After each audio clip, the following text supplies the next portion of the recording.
പുറത്തേക്ക് ഇറങ്ങാൻ പോലും മടി കാണിക്കുന്ന വിധത്തിൽ നിരാശയുടെ നടുത്തളത്തിൽ കെട്ടപ്പെട്ട് കിടക്കുന്ന ഒരു പ്രിയപ്പെട്ടവനെ, ഒരു പ്രിയപ്പെട്ടവളെ ഓർത്ത് ഈ സമയത്ത് ഭാരപ്പെടുന്നുണ്ടെങ്കിൽ ദൈവത്തിന്റെ ആത്മാവ് പറയുന്നു, ദൈവത്തിന് അവരെ ഈ സമയം സുഖപ്പെടുത്താൻ കഴിയും.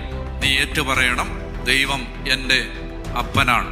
ആബാ പിതാവേ എന്ന് വിളിക്കുന്ന പുത്രന്റെ ആത്മാവിനെ ദൈവം നമ്മുടെ ഹൃദയത്തിലേക്ക് അയച്ചിരിക്കും. ഒന്നിനെ കുറിച്ചും ഭയപ്പെടരുത്, ആരെയും പേടിക്കരുത്, ഒന്നിനെ കുറിച്ചും ആകുലത വേണ്ട.